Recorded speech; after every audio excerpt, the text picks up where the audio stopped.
Qubsu masaa magaalaa Baatoo Hara Dambal cinaatti kan tolfate. Humna dandeettii raawwachiisummaa cimsuu fi fayyadamummaa hawaasaa mirkaneessuuf ni hojjannaa dhaadannoo isaa kan godhate. Yuunivarsiitii Naannoo Oromiyaa. Yuunivarsiitii Naannooleetti tokkicha Itoophiyaa.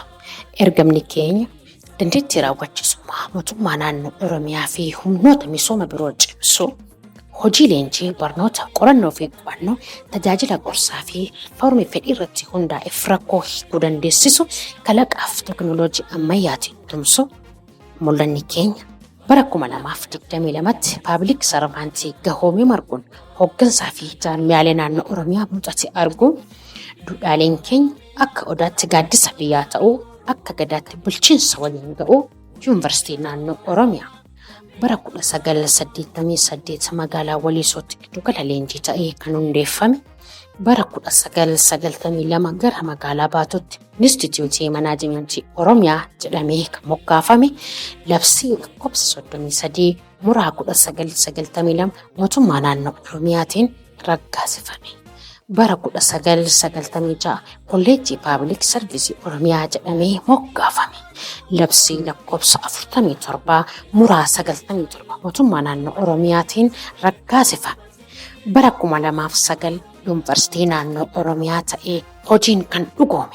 Ergama bal'aa fudhatee uummata naannichaaf biyya isaa tajaajilaa kan jiru. Dhaabbilee biyya keessaa fi alaa waliin waliigalteedhaan rakkoo kan furu Yuunivarsiitii Naannoo Oromiyaa.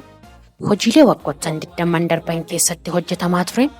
Dameelee keenya 5 diriirfannee wiirtuu barnoota keenyaan Adaamaa, Asallaa fi Baatoo, Laga Xaafoo, Buraayyuu, Bishooftuu, Maqii, Sabbataa, Sulultaa, Finfinnee fi Shaashamannee burqaa beekumsaaf beekamtii goone hooggantoota biyyaa keessatti horanne.